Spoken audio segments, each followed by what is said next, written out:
Pessoa. A edição já está a ser disponibilizada online, ainda que por enquanto de forma parcial, a todos os leitores e utilizadores que queiram aceder-lhe no endereço pessoadigital.pt. Repito, pessoadigital.pt. A cantora portuguesa Ana Deus e o cantautor e poeta brasileiro Luca Argel estão em processo de criação e ensaio para uma coleção de canções baseadas em poemas de Fernando Pessoa. O trabalho conjunto dos dois artistas poderá ser ouvido em concerto na Casa Fernando Pessoa, a 30 de novembro, uma quinta-feira, às 9 da noite, no âmbito do programa dos Dias do Desassossego. O espetáculo adota o nome de Ruído Vário e deverá estar transformado em disco já no ano que vem. Por falar em espetáculos transformados em disco, aconteceu isso mesmo a O Feminino em Pessoa, da compositora e pianista brasileira Patrícia Lopes. Depois de apresentar o seu projeto no Festival Caldas Nice Jazz, em Caldas da Rainha, e aqui em Lisboa, na Casa da América Latina, Patrícia Lopes deixou na loja da Casa Fernando Pessoa uma remessa do seu álbum, que agora ali está à venda em exclusivo. O Feminino em Pessoa conta com Patrícia Lopes ao piano e tem as vozes das brasileiras Andréa dos Guimarães e Paula Mirhan, mais a cantora portuguesa convidada, Sofia Vitória.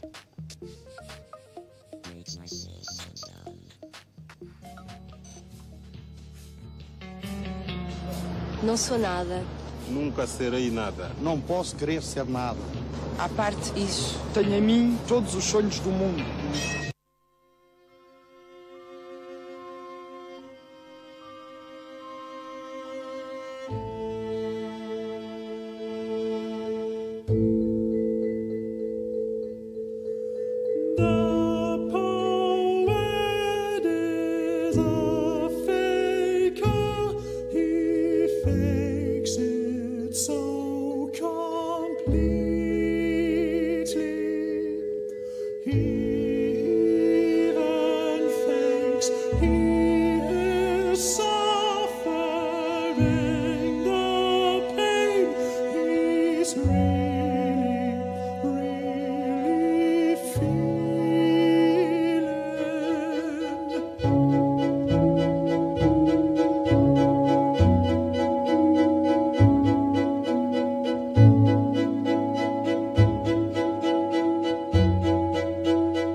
The Poet is a Faker, que é, como quem diz, autopsicografia, o poema de Fernando Pessoa Ortónimo, cuja primeira publicação se fez na revista Presença, número 36, em novembro de 1932, há 85 anos, portanto.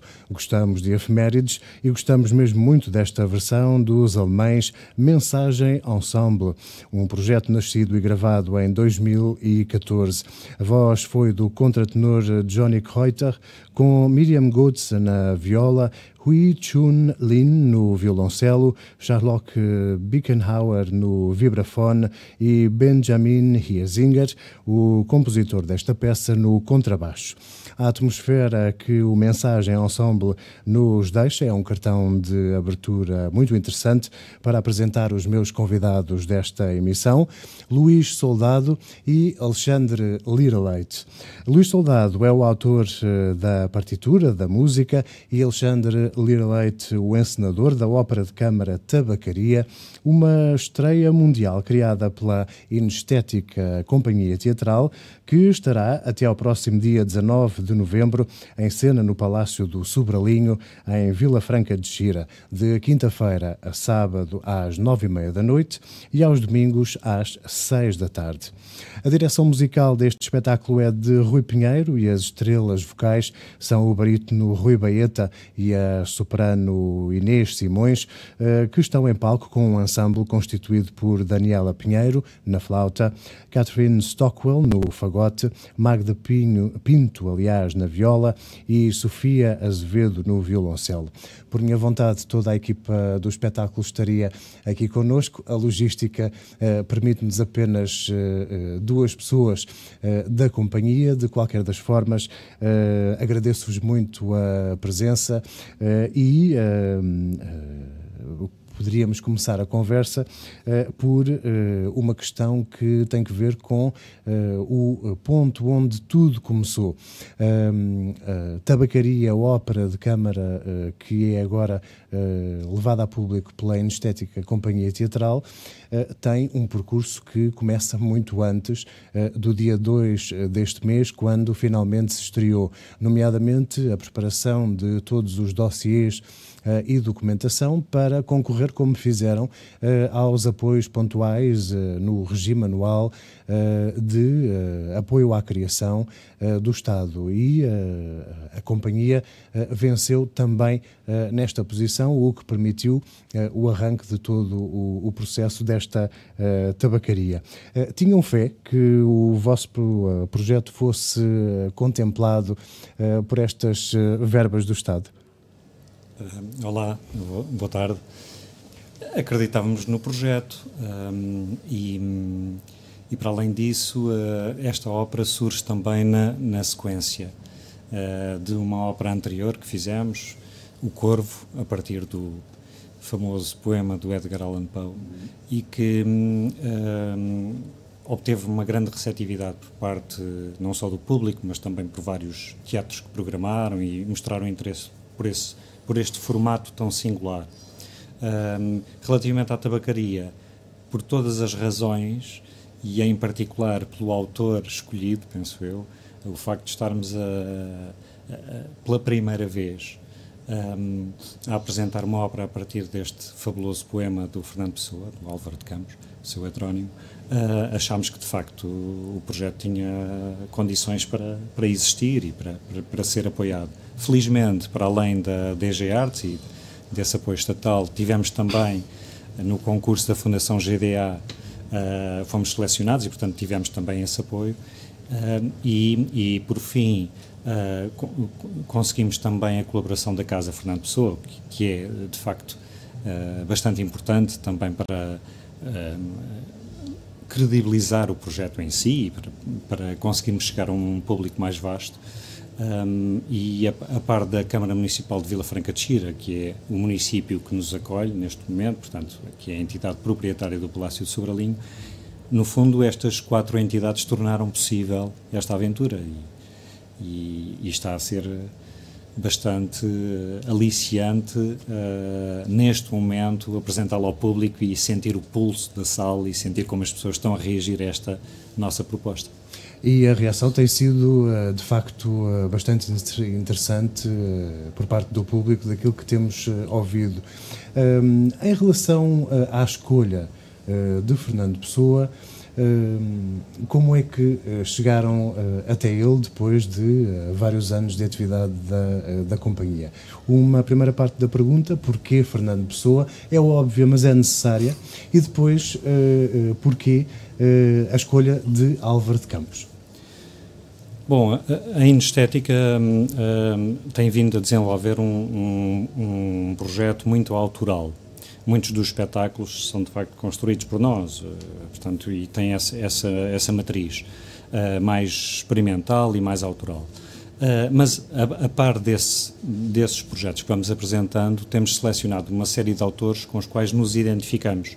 Muitas vezes autores ligados ao fantástico, como é o caso do William Blake, do Edgar Allan Poe, de outros autores que nós adaptamos para espetáculos multidisciplinares. Por acaso, nesse percurso, não nos tínhamos cruzado com Fernando Pessoa, apesar de ser, obviamente, um autor de referência e um poeta pelo qual temos o maior entusiasmo. Mas, na última ópera, que referi, O Corvo, do Edgar Allan Poe, nós optámos pela tradução de Fernando Pessoa. Esse, de alguma forma, foi o primeiro contacto na prática com Fernando Pessoa. Portanto, escolhemos a tradução do Fernando Pessoa porque achámos que era a tradução mais indicada para musicar. Portanto, foi uma opção que eu e o Luís tomámos. E depois, talvez também por isso mesmo, surgiu a ideia de abordarmos um texto que nos marcou na adolescência, no final da adolescência. É um poema muito intenso, vibrante, que tem a ver com essa memória vivencial que tivemos. E, enfim, lancei o desafio ao Luís. Vamos pegar na tabacaria e vamos finalmente fazer Pessoa, seguros e certos de que é uma enorme responsabilidade. Sem dúvida. Tipo de autor, não sei se foi por isso que durante estes anos ainda não o tínhamos, não tínhamos chegado até ele, mas obviamente é um autor que, por todas as razões, nos lança um grande desafio, mas também uma grande responsabilidade. Sem dúvida. E chegou o momento. E a propósito justamente da música com que se recria e embrulha esta tabacaria, esta é especialmente para o Luís Soldado, o autor da partitura deste espetáculo, com que rasgo, com que inspiração e ao mesmo tempo com que regras e com que balizas é que se sentiu a trabalhar para criar música que rodeasse, projetasse e até redefinisse as palavras deste que é o poema magno de Álvaro de Campos? Bom, como o Alexandre disse, o Alexandre telefonou-me aqui há uns meses e disse: olha, vamos fazer a tabacaria. E eu fiquei muito entusiasmado, porque de facto foi um poema também que me marcou muito na adolescência, mas logo de seguida fiquei um pouco assustado também, não é? Porque um poema eu não quero utilizar a palavra importante, não é? Mas que marcou tanto o século XX, provavelmente, não é? É de facto uma grande responsabilidade mexer nele. E quando qualquer texto passa para a música, ele sofre uma filtragem muito grande. E há sempre o medo de perdermos alguma coisa ou de transformar algo tanto que se perca a essência do poema, não é? E, portanto, foi um misto de entusiasmo e um pouco de receio. E quando se começa a trabalhar no poema, o primeiro problema que surge sempre, quando passamos para a ópera, como eu costumo dizer, um guião de cinema é um guião de cinema, uma peça de teatro é uma peça de teatro, um poema é um poema, um libreto é um libreto. E quando pegamos num poema e tentamos transformá-lo num libreto, surgem sempre uma série de obstáculos, porque é um texto que foi feito para ser dito, não foi feito para ser cantado. A sua duração e o seu tempo quando é dito, tem os seus pontos de tensão e de resolução, e quando passamos para o tempo da música tudo se altera. E então é preciso ter um especial cuidado para não atraiçoar esse sentimento que o poema nos quer dar, não é? Mas não é só um trabalho de composição, porque eu e o Alexandre temos uma forma muito, não direi original, mas pouco comum de trabalhar, porque discutimos muitas coisas os dois antes e durante o processo de criação. Tanto que muitas vezes, este também foi o caso, não é? Portanto, nós tivemos cerca de um mês de ensaios, e quando começámos o ensaio eu ainda não tinha a música toda. O que parece assim algo completamente assustador, porque geralmente o processo normal é o compositor entrega a música, há uma redução para piano, para o pianista trabalhar com os cantores e com o encenador, e depois então junta-se o ensemble ou a orquestra para fazer alguns ensaios. Nós temos um método de trabalho, felizmente, completamente diferente, onde os desafios que nos vão surgindo à medida que a música e todo o projeto se vai mostrando, dá-nos ideias ou seja, eu costumo dizer, eu gosto de começar qualquer obra por um problema que tem que ser resolvido. Pronto, e nós aqui tínhamos um problema um problema grande nesse sentido, não é? Para ser bem resolvido, e portanto foi sempre um trabalho conjunto também. Uma coisa que nós discutíamos muito sempre era a criação de momentos de tensão e como chegar lá e depois como resolvê-los, de forma a que haja uma narrativa que seja atraente durante toda a ópera. E portanto foi isso, foi tentar resolver estes problemas todos. Eu também costumo dizer que muitas vezes a ópera é uma luta entre o texto e a música, e se é ópera, no fim tem de ganhar a música. Porque muitas vezes, pelo registro em que os cantores estão a cantar, não é, perde-se um bocado a percepção do texto, e então nós tentámos aí um equilíbrio também, de forma a que fosse realmente um espetáculo de ópera, mas que continuasse a ser perceptível todas as emoções que o poema nos mostra. Temos, perdão, no caso de Álvaro de Campos, e este poema em particular, um universo de um autor plenamente masculino, e um clima, se quisermos, de masculinidade dentro de todo o texto da Tabacaria. Como é que e porquê optaram por fazer da ópera um diálogo entre um cantor e uma cantora?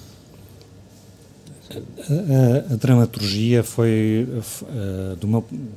no que se refere, obviamente, ao meu trabalho, a dramaturgia em si foi o maior desafio. O poema sugere, obviamente, uma figura masculina que está junto a uma janela e que observa o mundo exterior. E é relativamente imobilista nesse sentido, no sentido físico, no sentido da ação. Tudo se passa interiormente. E o grande desafio é como colocar isso em cena, como é que criamos um espetáculo, seja sedutor, que do ponto de vista da mise-en-scène seja interessante e que se vá desdobrando numa série de episódios e de caixinhas que se vão abrindo, com múltiplos significados. E na altura, quando falámos sobre este projeto e de que forma é que o íamos abordar, tomámos logo inicialmente uma opção. Iríamos fazer uma abordagem contemporânea, portanto as personagens, no fundo, que existem na nossa versão, têm um look e têm uma presença contemporânea, são dos dias de hoje. Portanto, logo aí operamos uma transformação, porque o poema é escrito em 28, tem ainda a ver com uma lógica de pós-guerra, etc., com uma conjuntura política e filosófica também, muito forte, que tem a ver com esse período do início do século XX. Nós não optámos por fazer uma abordagem de época e sim fazer uma leitura contemporânea. E, nesse sentido, eu senti que o mundo exterior, que é repetidamente evocado no poema, poderia ser materializado por uma presença feminina. No fundo, como se aquela rapariga que come chocolates do poema entrasse no espaço deste nosso protagonista, desta nossa voz. E, portanto, essa foi a linha de força, em termos de lógica dramatúrgica, que nós optámos seguir. Por um lado, criando variação, porque temos duas vozes que cantam e, portanto, isso afasta a obra de uma ópera monólogo. Interessava-nos uma coisa dinâmica. Sim, sim. E, por outro lado, como o poema está tão cheio destes multiversos, achámos que seria interessante forçar o protagonista, forçar esta voz masculina à presença de alguém que vem de fora. E que na nossa ópera cumpre exatamente esse papel, porque a personagem feminina, não querendo revelar muito, está sistematicamente a entrar em cena e a sair. Portanto, ela vai visitando o protagonista. E essa foi a lógica principal para nós optarmos por incluir também uma outra personagem, se assim quisermos, que resulta, obviamente, também da leitura que fizemos do poema e que pode ser, em particular, uma das pessoas que passou naquela rua. Exatamente. E que foi observada pelo poeta. Sim. Em termos de estrutura, de construção musical da peça, estamos a falar de uma ópera de câmara, o que significa, se quisermos resumir um bocadinho, não é uma ópera tradicional, porque, sendo uma ópera de câmara, a definição base, digamos que passa por um número de músicos mais reduzido, sim, ou sim. os solistas de uma secção de uma orquestra, ou até mesmo um ensemble, como a formulação que vocês escolheram para este espetáculo. No que diz respeito ao trabalho do Luís Soldado e deste ensemble, tem noção do porquê que esteve na sua cabeça e nas suas emoções de escolher estes instrumentos específicos para constituir o ensemble que faz esta ópera de câmara? Sim. Os trabalhos que nós já fizemos juntos, tenho a impressão que este é o quarto, têm tido todos instrumentações muito semelhantes. E então também achamos que era a altura de mudar, não é? O facto, tanto os sopros como as cordas, portanto são 2 sopros e 2 cordas, e eles também têm funções um pouco diferentes, não é? Os sopros, pela sua natureza, são mais podem ser um pouco mais agressivos, e muito material dos sopros está relacionado exatamente com o exterior, enquanto as cordas têm uma função, ou pelo menos eu assim idealizei, de ser algo mais interior. Mesmo a presença feminina, quando aparece, está escrita geralmente num compasso mais dançável, entre aspas, quase num ritmo de valsa, enquanto o elemento masculino é sempre algo mais pesado. E portanto, todas as nossas escolhas e todas as nossas conversas foram afetando o resultado final, não é? Até mesmo o texto que deveria ser musicado e não musicado. Porque há partes do texto que são tão fortes que nós achámos que, se fosse musicado, iria-se perder. E então tivemos... Essa escolha também foi muito interessante, não é? O que é realmente musicado e o que não é. E o que é que vai ser dito. E o que é que vai estar por trás desse texto que é dito, não é? Portanto, tudo... É curioso, desculpe interromper-te, que nós optámos por não...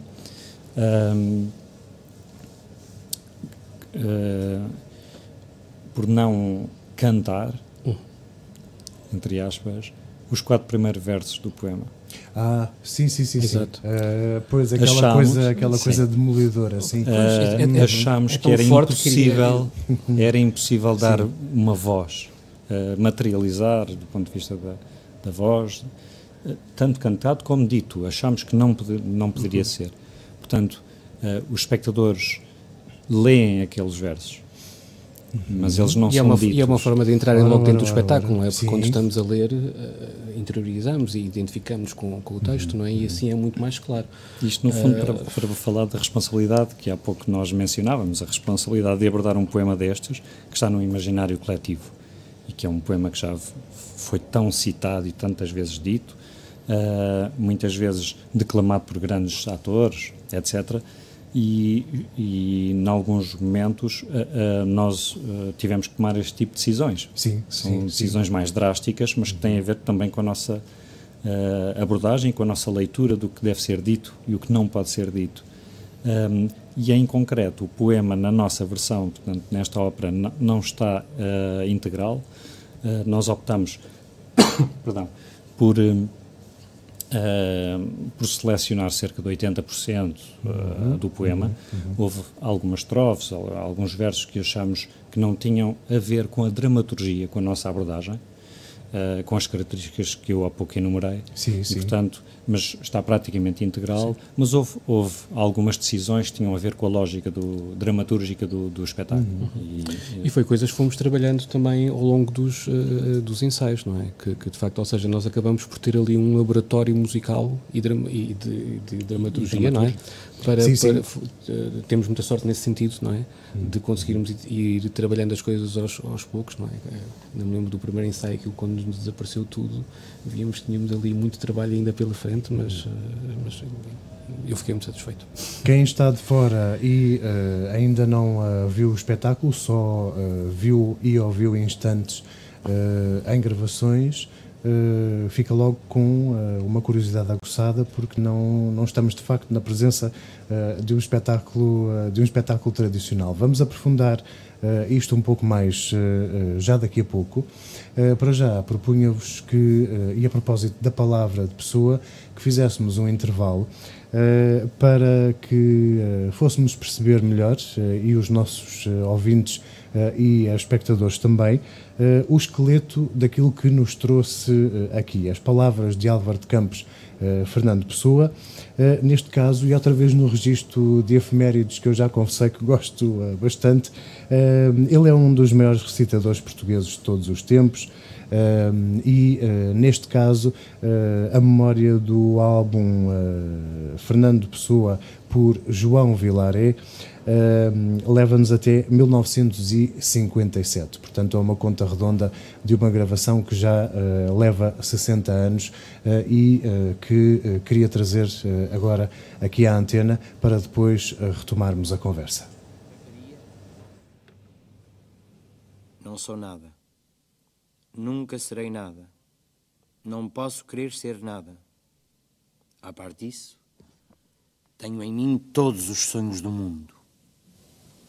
Janelas do meu quarto de um dos milhões do mundo que ninguém sabe quem é, e se soubessem quem é, o que saberiam. Dais para o mistério de uma rua cruzada constantemente por gente, para uma rua inacessível a todos os pensamentos, real, impossivelmente real, certa, desconhecidamente certa, com o mistério das coisas por baixo das pedras e dos seres, com a morte a pôr umidade nas paredes e cabelos brancos nos homens, com o destino a conduzir a carroça de tudo pela estrada de nada. Estou hoje vencido como se soubesse a verdade. Estou hoje lúcido como se estivesse para morrer e não tivesse mais irmandade com as coisas senão uma despedida, tornando-se esta casa a este lado da rua a fileira de carruagem de um comboio e uma partida apitada de dentro da minha cabeça e uma sacudidela dos meus nervos e um ranger de ossos na ida. Estou hoje perplexo como quem pensou e achou e esqueceu. Estou hoje dividido entre a lealdade que devo à tabacaria do outro lado da rua, como coisa real por fora, e a sensação de que tudo é sonho, como coisa real por dentro. Falhei em tudo. Como não fiz propósito nenhum, talvez tudo fosse nada. A aprendizagem que me deram, desci dela pela janela das traseiras da casa, fui até ao campo com grandes propósitos, mas lá encontrei só ervas e árvores, e quando havia gente era igual à outra. Saio da janela, sento-me numa cadeira. Em que é de pensar que sei eu do que serei, eu que não sei o que sou. Ser o que penso, mas penso ser tanta coisa. E há tantos que pensam ser a mesma coisa, que não pode haver tantos. Gênio? Neste momento, 100.000 cérebros se concebem em sonho génios como eu. E a história não marcará, quem sabe, nenhum. Nem haverá senão estrume de tantas conquistas futuras. Não creio em mim. Em todos os manicômios há doidos malucos com tantas certezas. Eu, que não tenho nenhuma certeza, sou mais certo ou menos certo. Não, nem em mim.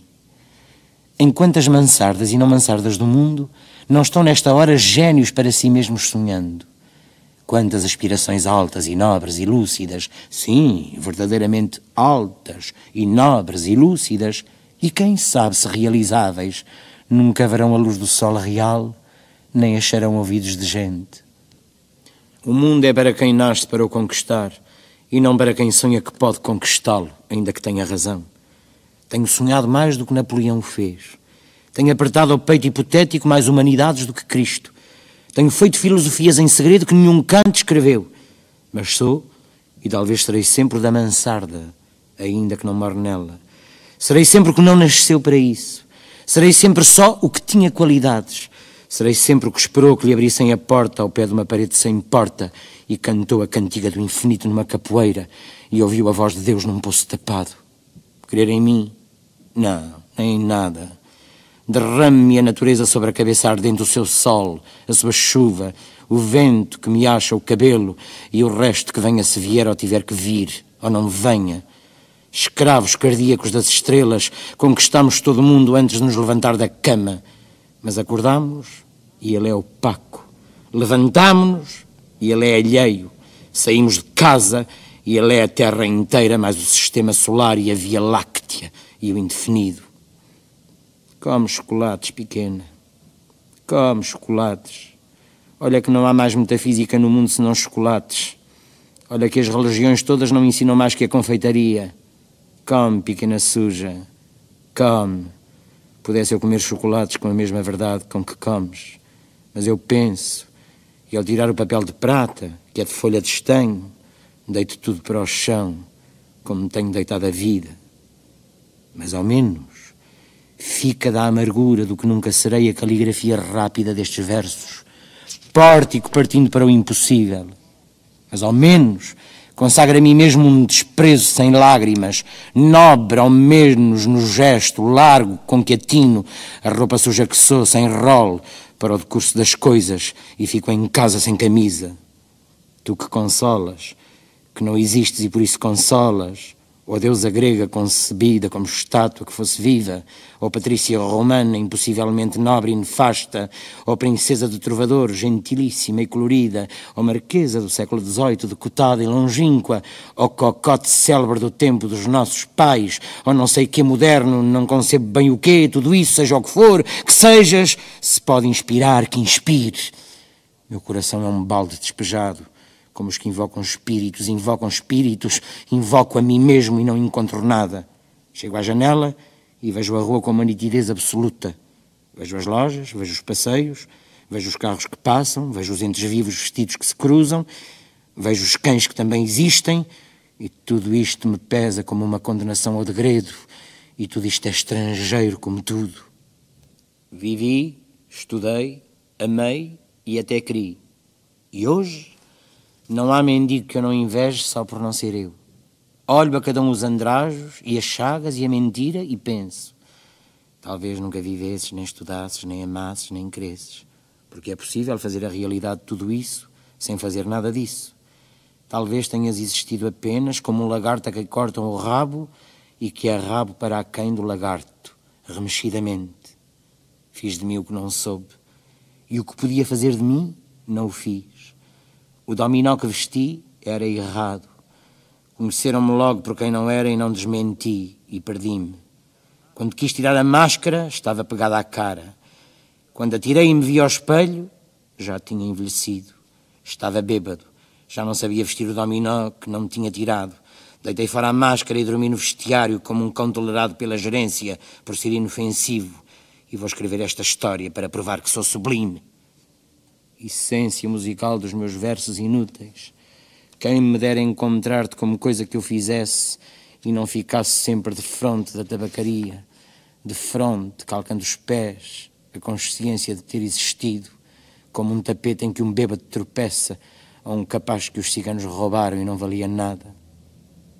Mas o dono da tabacaria chegou à porta e ficou à porta. Olho com o desconforto de cabeça mal voltada e com o desconforto da alma mal entendendo. Ele morrerá, eu morrerei. Ele deixará a tabuleta, eu deixarei versos. A certa altura morrerá a tabuleta também e os versos também. Depois de certa altura morrerá a rua onde esteve a tabuleta e a língua em que foram escritos os versos. Morrerá depois o planeta girante em que tudo isto se deu. Em outros satélites de outros sistemas, qualquer coisa como gente continuará fazendo coisas como versos e vivendo por baixo de coisas como tabuletas. Sempre uma coisa diferente da outra. Sempre uma coisa tão inútil como a outra. Sempre o impossível tão estúpido como o real. Sempre o mistério do fundo tão certo como o sono do mistério da superfície. Sempre isto ou sempre outra coisa, ou nem uma coisa nem outra. Mas o homem entrou na tabacaria para comprar tabaco. E a realidade plausível cai de repente em cima de mim. Se me ergo enérgico, convencido, humano, e vou tencionar escrever estes versos em que digo o contrário. Acendo um cigarro a pensar em escrevê-los e saboreio no cigarro a libertação de todos os pensamentos.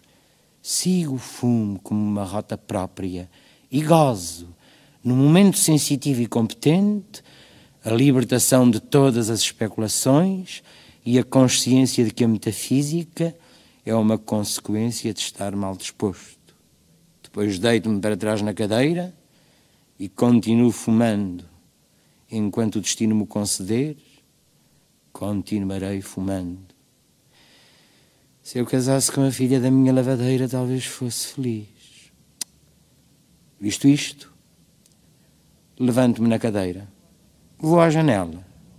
O homem saiu da tabacaria, metendo o troco na algibeira das calças. Ah, conheço. É o Esteves, sem metafísica. O dono da tabacaria chegou à porta. Como por um instinto divino, o Esteves voltou-se e viu-me. Acenou-me adeus e gritei-lhe: adeus ao Esteves! E o universo reconstruiu-se-me sem ideal nem esperança, e o dono da tabacaria sorriu. Prodigioso, e ainda bem que já tínhamos tecnologia há 60 anos capaz de nos deixar o testemunho destas palavras de pessoa aqui ditas por João Vilaré. Enquanto se ouvia este registro sonoro, ouvia-vos também a comentar com alguma comoção e alguma graça o interessante que era estarem a ouvir agora a tabacaria dita por um ator, neste caso, depois de passarem tanto tempo a trabalhar este texto num registro musical, quase que ao lado da poesia. Querem pormenorizar isto? Sim, foi muito interessante. Eu julgo que já não ouvi este poema há alguns meses, mas agora já temos tão dentro de nós toda a nossa tabacaria, não é? Que foi engraçado voltar a ouvir o texto a ser dito e depois comparar os momentos da própria musicalidade de como ele é dito, os momentos que nós achamos que foram mais importantes e que na forma como este poema é dito, alguns são os mesmos momentos que os nossos, outros não é? Mas foi muito engraçado isso, porque eu estava a ouvir o texto e estava a cantá-lo também, porque já é isso que nós temos na cabeça. É curioso, porque eu estava a pensar que, de facto, uma das coisas fascinantes na encenação é que nós construímos, adicionamos imaginário à literatura também. Portanto, se a literatura nos aponta, dispara numa série de direções e nos apela a esse sentido criativo e à imaginação, de alguma forma uma encenação, ou por exemplo a realização em cinema de uma obra literária, fixa um determinado imaginário visual e sonoro. Ah, sim, sem dúvida. Pronto. E por isso é que a tal responsabilidade que falávamos há pouco.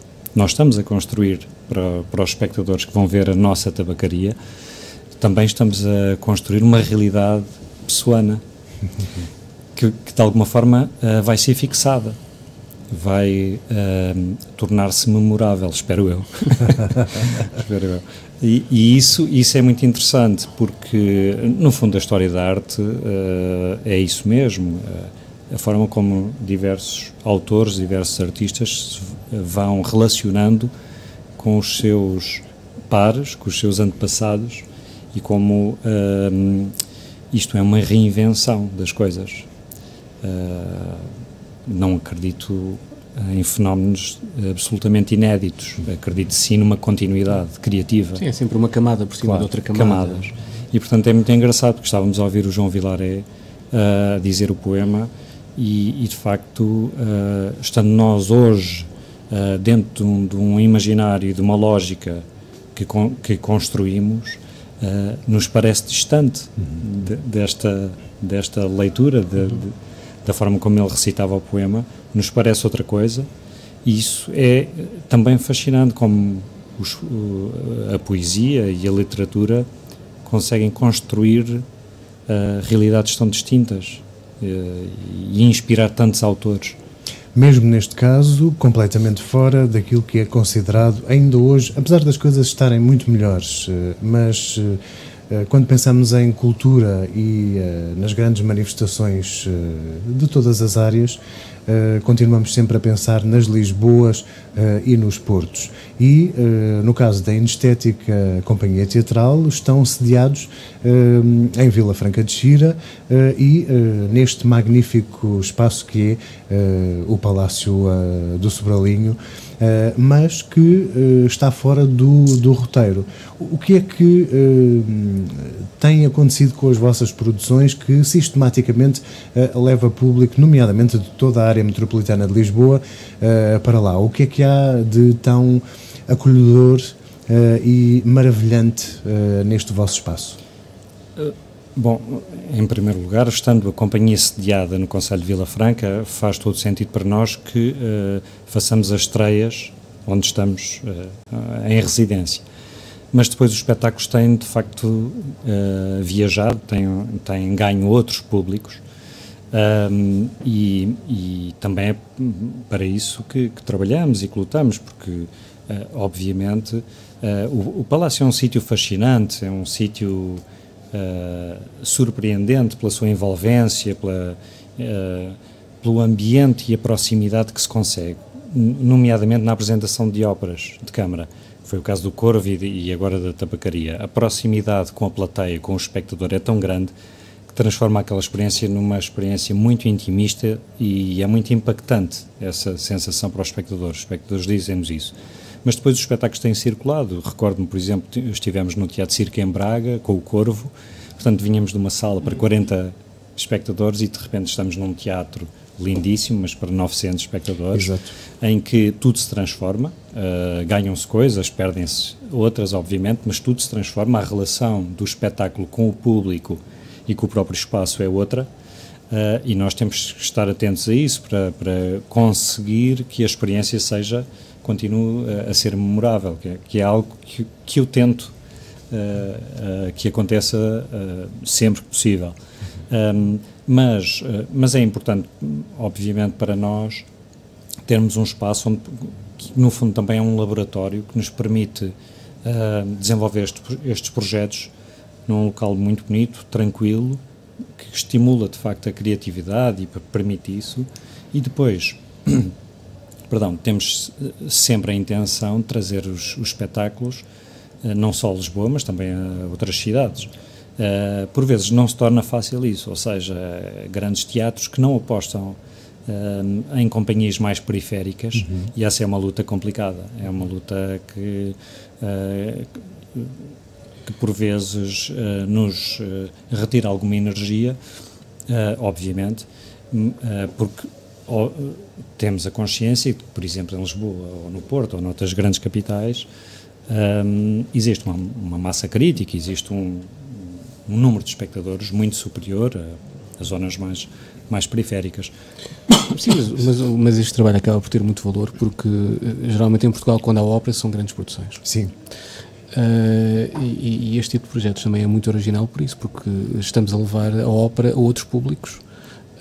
Exatamente, fora de uma circuitos. forma mais portátil, entre aspas, não é? Porque não implica tantos custos. Sim. E só por isso já é bastante original. Porque geralmente quando é ópera é tudo grandes produções. Há poucas encomendas a compositores portugueses, ou deveria haver mais, não há assim tantas. Portanto este projeto também vale por isso, não é? Por tentar mostrar este género musicoteatral a um público que poderá ter mais dificuldade a ter acesso a ele, mas também acima de tudo porque estamos a trilhar outros caminhos, não é? Que os grandes teatros de ópera não fazem. E aqui estamos a falar de uma estreia mundial absoluta para todos os efeitos, não é? Nunca se tinha feito este trabalho com Fernando Pessoa. É natural que, claro que há coisas que se perdem, porque no som que vamos ouvir e que vocês nos facultaram, vamos poder ter uma ideia de uma pequeníssima parte daquilo que se passa nesta tabacaria em ópera, mas claro que falta depois toda a envolvente e a parte visual e sensorial que só se pode ter naquela recomendação que faço aqui, todos a Vila Franca de Xira e ao Palácio do Sobralinho até ao dia 19 de novembro, mas para já vamos ficar com um pequeno aroma de sensações com 2 minutos de um ensaio do espetáculo. Aí fica.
Lá está, como eu dizia, com as limitações de uma captação de ensaio, curiosamente já têm planos para fazer a edição em CD justamente deste mesmo espetáculo.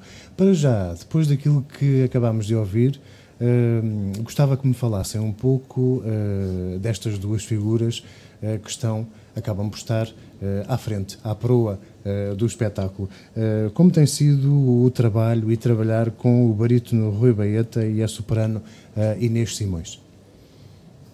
Bom, o Rui já conhecíamos da ópera Corvo, o Corvo, e obviamente que sentimos que seria natural convidá-lo para este projeto também.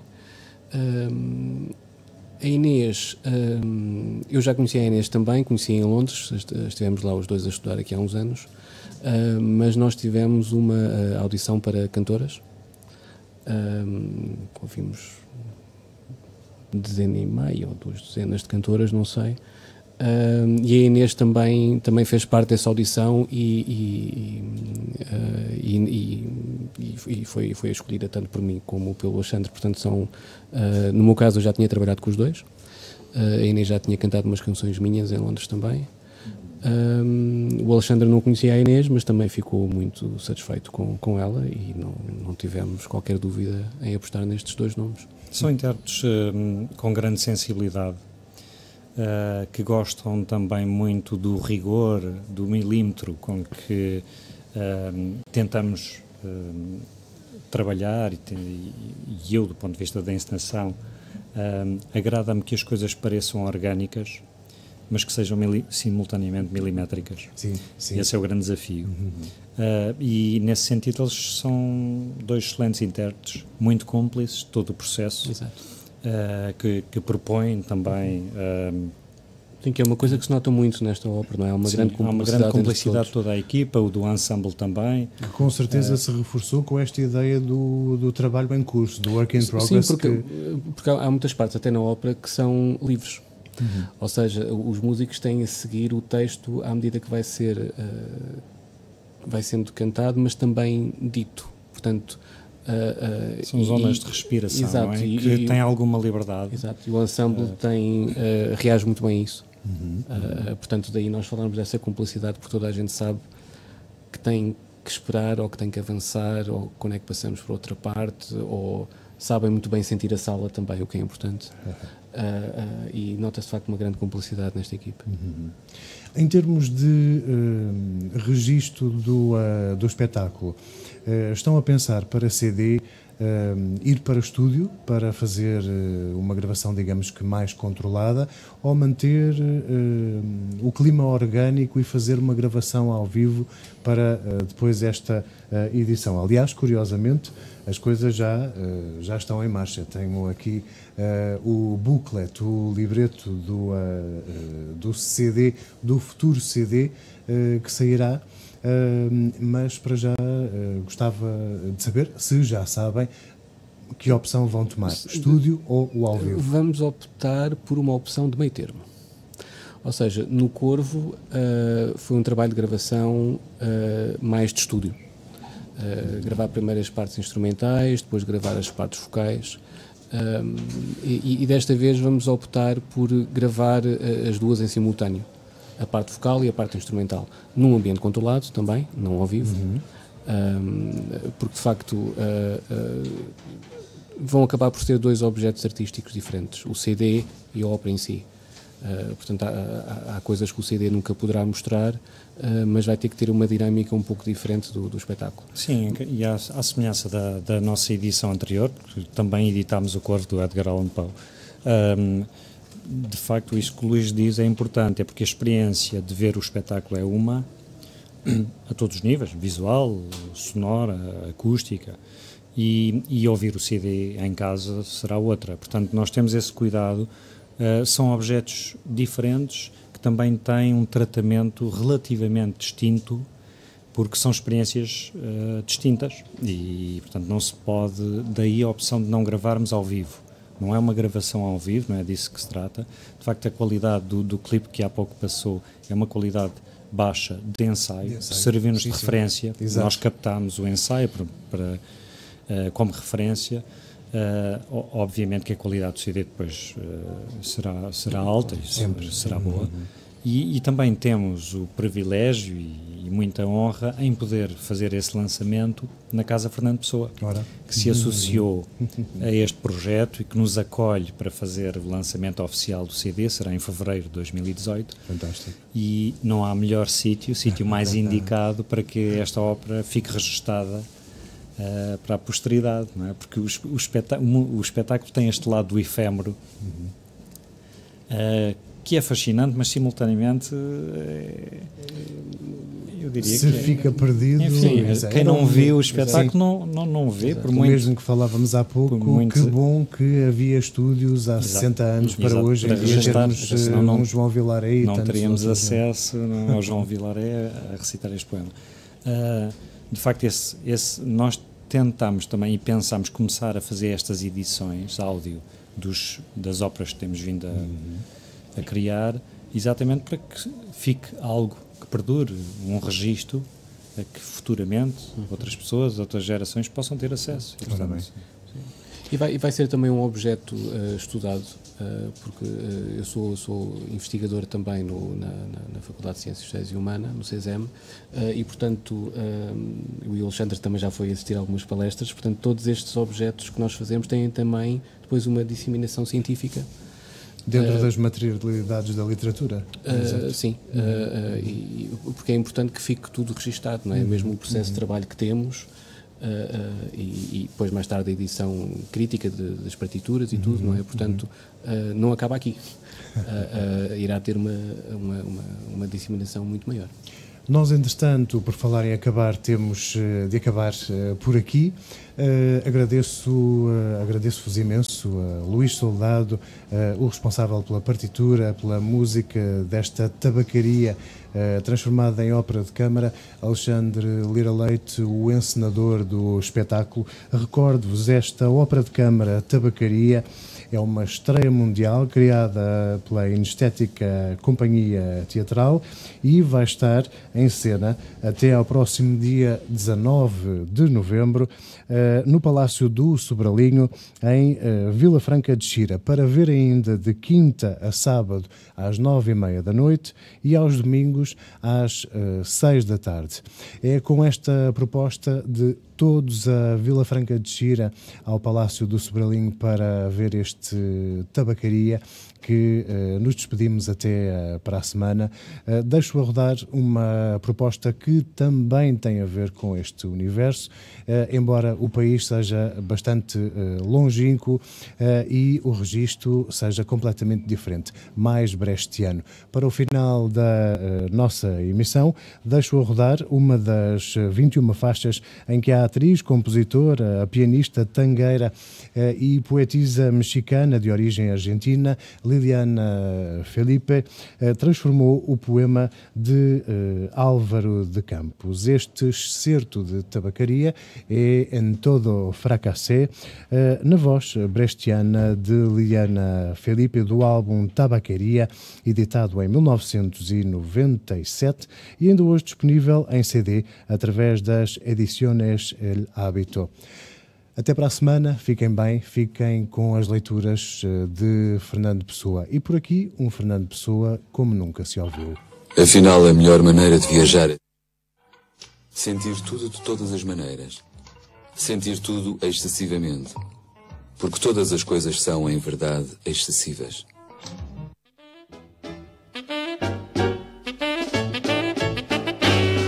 En todo fracasé, en todo fracasé, en todo, como no tenía propósito alguno, todo tal vez fuera nada del aprendizaje que me habían dado. Me descolgué por la ventana de las traseras de la casa.